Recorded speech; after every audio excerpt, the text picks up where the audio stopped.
Tracking, alerting, protecting. This is WKYT News at 5:30. The perfect job this woman thought she had turned out to be a popular scam. We'll tell you how to recognize one when you see it coming up. Plus, state officials are calling it unusual. They say in the last 3 months, several body parts have washed up in central Kentucky. We're tracking the investigation. It's just slow going just because of all the lane closures. Today, a new phase of construction is started on the New Circle Road project. Hear how long it's expected to last. WKYT News at 5:30 starts now. Well, this affects a lot of people. Drivers who use a busy Lexington road will start seeing some changes this week. This afternoon, crews started blasting at New Circle Road and Old Frankfort Pike. You are taking a look now at Sky First video of the construction that our Don Evans shot earlier. It is all part of an ongoing widening project between Versailles Road and Leestown Road. WKYT's Jordan Valines was out there today and has more from officials and drivers about the project. It is our top story at 5:30. The 10 a.m. blasting that was scheduled to take place this morning was canceled due to a delay with the explosives. But this afternoon around 1:30, the very first blast did take place, and we're told that it only held up traffic for about 8 to 9 minutes. The blasting is just one phase of the ongoing construction aiming to widen and improve certain sections of New Circle Road. And transportation officials say these blasting operations are necessary for the placement of new bridge piers at New Circle and Old Frankfort Pike. Avoid New Circle Road during this time, the portion from Versailles Road to Leestown Road, while the blasting is taking place during the daytime. Until next September, that stretch of New Circle will be limited to 2 lanes in each direction, and officials say drivers should expect more congestion and a longer commute. And although this may be an inconvenience for now, It's just slow going just because of all the lane closures. officials and some drivers say the work will be worth it in the long run. Getting from here back to over there would take forever once everybody started getting off work. I think another lane will definitely help the flow of things a little bit better. Until construction is completed, the speed limit will be reduced to 45 miles per hour from Versailles Road to Leestown Road on New Circle. In Lexington, Jordan Valines, WKYT. Police will be assisting drivers with traffic control during the blasting operations. State officials are calling it unusual. Last weekend, a fisherman found a human torso on the banks of the Kentucky River near Camp Daniel Boone Road in Jessamine County. But this is not the first time we've seen this happen. In the last 3 months, 3 body parts have washed up in parts of central Kentucky.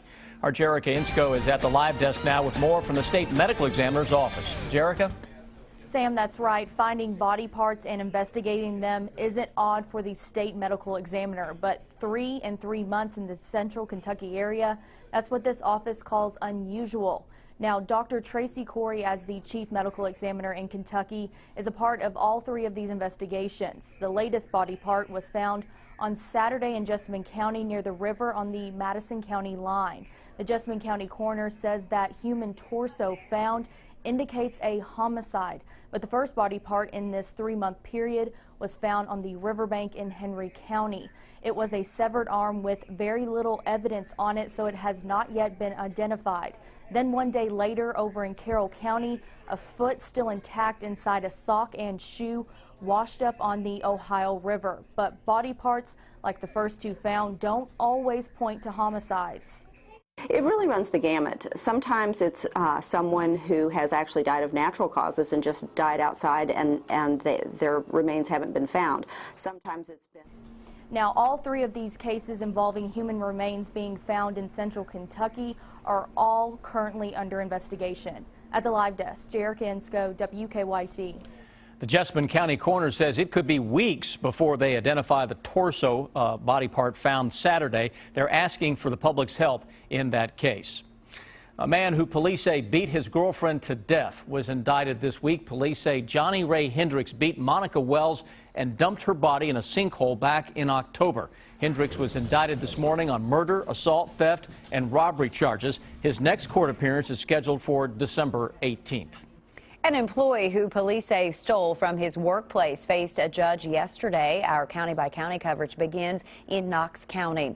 Barberville police arrested 47-year-old Michael Jones last year. They say he worked as a salesman for Bingham Tire. We're told that he delivered merchandise to people who didn't pay for it, but billed the charges to clients who didn't receive anything. He pled guilty to charges of theft by unlawful taking. He is expected to be sentenced January 23rd.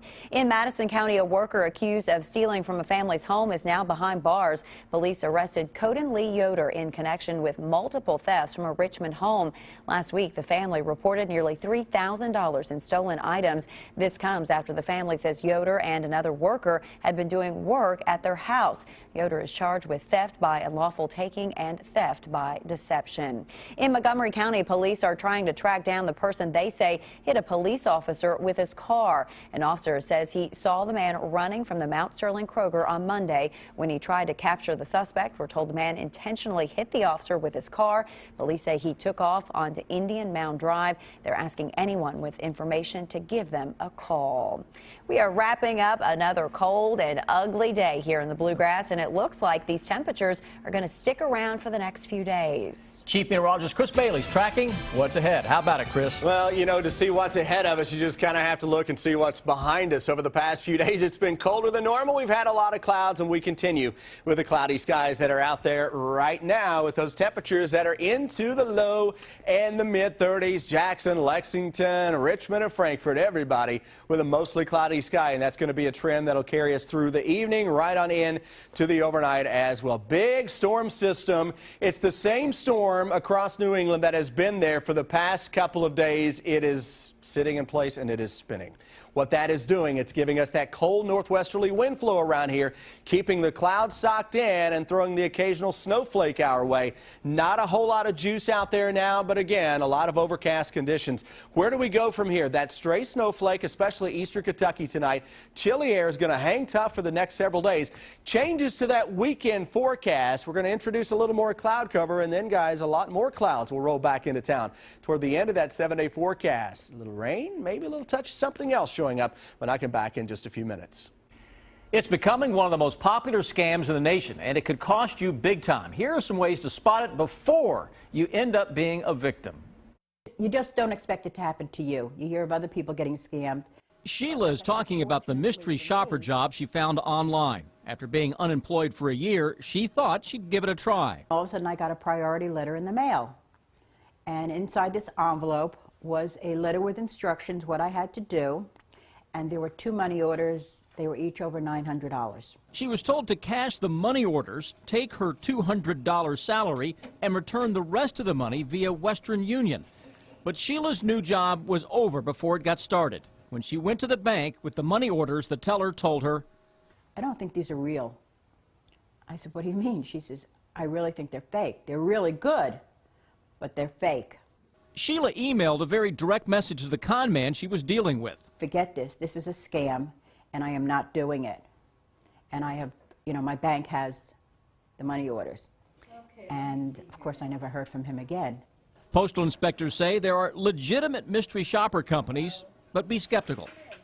Unfortunately, there are many more companies that are run by scammers that are trying to use the concept of mystery shopper to victimize people and take their money. Officials say this type of scam is on the rise. You have people who really want to work an honest job, whether it be part-time or full-time. They want to work and they need the convenience of being able to work from home or with flexible hours. And you have these scammers that are hiding behind computer screens trying to steal their money. Now, postal inspectors recommend that you always research any company you plan to do business with, and most importantly, proceed with caution. It is one of the busiest times of the year for postal workers. Up next, we'll tell you about some post offices that now have holiday hours. I'm Bill Bryant. A group says it will be heard during the legislative session about the state's dwindling pension fund, and a Lexington banker continuing to look at the governor's race. The bottom line is ahead. And it is a disturbing story. An animal rescue group in Rowan County says they found 2 dogs in horrible shape. Coming up at 6, we'll tell you more about the group's efforts to help save them.